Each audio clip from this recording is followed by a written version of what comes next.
বলছে তোর বাপেরটা ভাল লাগে বেঞ্জামেরটা ভাল লাগে, আমি বলতে পারবো না, মারেন। হে গাইস, আসসালামু আলাইকুম। তো কেমন আছেন আপনারা? আজকে আমরা কথা বলবো হলিউড, বলিউড এবং টলিউড খ্যাত আমাদের বিশ্ববিখ্যাত পরিমণির বর্তমান অবস্থাকে নিয়ে। তো চলেন আজ আর প্যাক না করে ভিডিওটি শুরু করা যাক। আমার সাথে এই পাশের ঘরেই আমার ছেলে ছিল এবং আমি ওকে বললাম যে বাবা আমি একটা শর্ট দিয়ে আসি। ওকে যাও, শটটা দিয়ে আসো। उसमें जान लगा दो।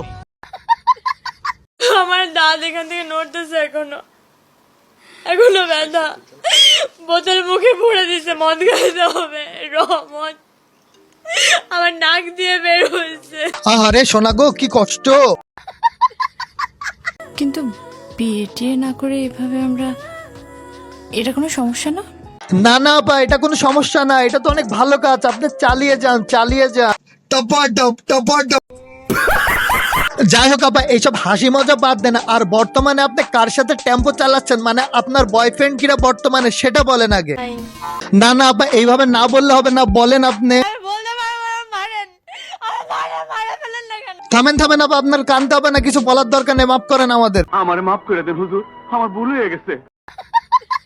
আচ্ছা আপা, আপনি তো দিন দিন অনেক বুড়া হয়ে যাচ্ছেন, আপনার বয়সটা আসলে কত বলেন তো? এই মুহূর্তে বলা যাবে না। বলেন আপা, বললে কিন্তু আপনার একটা চকলেট কিনে দেওয়া হবে। 30, 35, 32 লাগা দেন চামচ। ঠিক আছে আপা, তাহলে আমরা ধরে নিলাম আপনি 35 বছরের বুড়ি।